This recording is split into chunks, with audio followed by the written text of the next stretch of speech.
नमस्कार, अदिती विशाल ह्या यूट्यूब चॅनलमध्ये तुमचं मनापासून स्वागत आहे. आज आपण जाणार आहोत फेरीने प्रवास करायला. आता फेरी म्हणजे काय तर तुम्हाला थोड्याच वेळात समजणार आहे. व्हिडिओ शेवटपर्यंत नक्की बघा. आणि आत्ता मी तुम्हाला जे नेत आहे ते त्या गावाचं नाव आहे आगरदांडा. आता मुरुड काशीदला जे फिरायला येणारे पर्यटक आहेत त्यांना जर तुम्हाला पलीकडे म्हणजे श्रीवर्धनला जायचं असेल तर तुम्ही समुद्रातून पण जाऊ शकता आणि तुमच्याकडे बाईक असेल किंवा कार असेल तर ती घेऊन तुम्ही श्रीवर्धनला जाऊ शकता. तर कसं तर त्यासाठीच आजची ही व्हिडिओ आहे. इथे समोर आपल्याला दिसते फेरी. आगरदांडावरून दिघीपर्यंत जाण्यासाठी फेरीचा वापर करून आपण श्रीवर्धनला जाऊ शकतो. आणि इथे तुम्ही समोर बघताय the ferry queen, Dighi queen, ही ज्या फेरीचं नाव आहे दिघी क्वीन. आणि इथे तुम्ही बाईक बघाल, 4 व्हीलर बघाल. म्हणजे असं नाही आहे की बाईकच आपल्याला ह्या फेरीमधून घेऊन जाऊ शकतो, तर नाही, आपण इथे 4 व्हीलर पण घेऊन जाऊ शकतो. आणि किती 4 व्हीलर बसतात ते मी तुम्हाला थोड्याच वेळात दाखवणार आहे. बाईक तर आता साधारण एक 10-12 बाईक्स लागलेल्या आहेत आणि 4 व्हीलर पण येत आहेत. आणि आमचं नशीब इतकं सुंदर होतं की आम्ही आलो आणि तेव्हाच ही फेरी जी आहे ती लागलेली होती, नाहीतर लोकांना वाट पाहावी लागते. एक 4 व्हीलर आलेली आहे, दुसरी येत आहे आणि खूप छान असा प्रवास होणार आहे. तर ही फेरी जी आहे ना ती पूर्वी म्हणजे कशामुळे चालू केली तर पूर्वी स्थानिक मच्छीमार जे होते ना त्यांच्याकडे व्यावसायिकदृष्ट्या अशा माशांसाठी बाजारपेठ नव्हती. आणि ह्या फेरी सेवेमुळे संपूर्ण परिस्थिती बदलली त्यावेळेला. कारण चांगल्या आणि सोप्या वाहतुकीच्या सुविधेमुळे दिघीपासून अलिबागपर्यंत ताजे मासे उपलब्ध करून देता आले. आणि ही जी फेरी होती ती आत्ता थोडीशी त्याची प्राईस वाढलेली आहे, पण पूर्वी खूप स्वस्त अशी होती. आणि ही फेरी जी आहे ती पर्यटन आणि मासेमारीचा विकास हे ह्या फेरीचे मुख्य उद्दिष्ट होते आणि अजूनही आहे.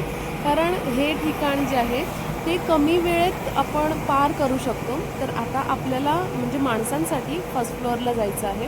आणि इथे तुम्ही समुद्र बघाल, किती सुंदर असं समुद्र आहे. ह्या ज्या समुद्राचं पाणी. आणि आपल्याला वरती जायचं आहे कारण खाली जे आहे ते तिथे आपण गाडी पार्क केलेली आहे आणि वरती जे आहे तिथे माणसांना बसण्यासाठी साधारण 1-1 तासाने ही फेरी जी आहे ती असेल. आणि ह्या फेरीचं तिकीट काढावं लागतं. तर माणसांचं तिकीट वेगळं आहे आणि गाडीचं तिकीट वेगळं आहे. 4 व्हीलरचे चार्जेस वेगळे आहेत, 2 व्हीलरचे चार्जेस वेगळे आहेत. ते मी तुम्हाला सांगते किती तिकीट आहे ते. आता तुम्ही बघाल की किती गाड्या बसलेल्या आहेत. म्हणजे 4 व्हीलर पण आता इथे 1, 2, 3, 4, 5, 6 4 व्हीलर आलेले आहेत. म्हणजे जास्त लोड पण नाही, असं पण नाही की रिस्क आहे. 6 4 व्हीलर इथे आहेत म्हणून आलेले आहेत. आणि अजून जर जास्त गर्दी असेल तर अजूनही गाड्या ह्यामध्ये आणल्या जातात. तर आता आपला प्रवास सुरू होणार आहे. आता बघूया किती वेळात आपण दिघीला पोचतो आहोत. आता ह्या गाड्या एवढ्याच आहेत, म्हणजे पब्लिक जेवढी आहे तेवढी सगळी आपण फेरीमध्ये बसलेलो आहोत आणि आता आपला प्रवास सुरू होणार आहे. तर आता आपण तिकिटाचं बघूया की किती रुपये तिकीट आहे. 4 व्हीलरचे किती आहेत, 2 व्हीलरचे किती आहेत. आता 2 व्हीलर पण भरपूर लागलेले आहेत.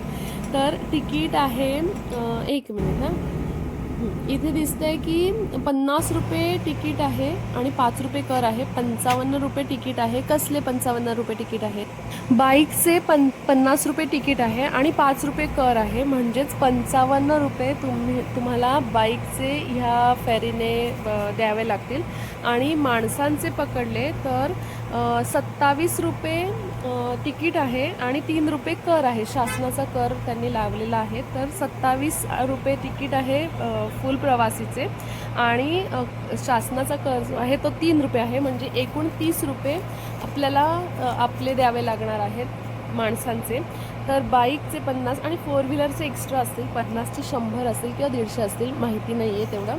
तर अशा प्रकारे आपला प्रवास सुरू झालेला आहे. आणि हे ओपन आहे, तुम्ही बघाल की असं क्लोज पण होत नाही आहे. ते ओपनच क्लोज होत असणार पण ते आता ओपनच दिसते आपल्याला. आणि आपला प्रवास सुरू झालेला आहे. आणि समोरचा जो डोंगर दिसतोय आपल्याला, तिथे आपल्याला जायचं आहे. तर पुढे बघूया. आता मी तुम्हाला पलीकडच्या साईडला घेऊन जाते. पलीकडून तुम्हाला दिसतंय की किती सुंदर असा तो समुद्र आहे. आणि त्याच्यातून ही जी दिघी क्वीन जाते आहे तर किती सुंदर असं तुम्हाला दिसते समुद्रामध्ये पाण्याचा फेस. आणि छान छान, एक नंबर. फेरीचा ना अजून एक फायदा असा आहे की तुम्ही ना थेट राष्ट्रीय महामार्ग 17 सोबत जोडले जाऊ शकता आणि मुरुड, जंजिरा, रेवस, हरिहरेश्वर आणि श्रीवर्धन सोबत ह्या फेरीमुळे जोडले जाऊ शकता. आगरदांडा बंदर आणि दिघी बंदर हे दोन महत्त्वाचे बंदर आहेत आणि त्याच्यामुळे म्हसळा, मुरुड, श्रीवर्धन या 3 तालुक्यांना जोडणारा हा महत्त्वाचा दुवा आहे. आणि ह्या ठिकाणी ना पर्यटकांच्या आणि प्रवाशांच्या सोयीसाठी ही जेट्टी उभारण्यात आली आहे आणि ह्याच्यामध्ये 2 चाकी नाही, 4 चाकी नाही, तर 6 चाकी वाहनांची पण वाहतूक ह्या फेरीमधून होत असते. आणि मुरुडला येणाऱ्या पर्यटकांना श्रीवर्धन, दिव्यागर, हरिहरेश्वर या ठिकाणी जाण्यासाठी हा प्रवास खूप सोयीचा होतो आणि आपला प्रवास 15 मिनिटात झालेला आहे. 15 मिनिटामध्ये आपण आगरदांडापासून दिघीपर्यंत आलेलो आहोत आणि खूप छान वाटलं. तर तुम्हाला आजची व्हिडिओ आवडली असेल तर व्हिडिओला लाईक करा, व्हिडिओला जास्तीत जास्त शेअर करा आणि एकदा या दिघी क्वीनमधून प्रवास करायला अजिबात विसरू नका. खूप छान असा अनुभव आहे. तर असंच भेटू आता आपण पुढच्या व्हिडिओमध्ये. तोपर्यंत छान छान राहा आणि आमचे व्हिडिओ नक्की पहा.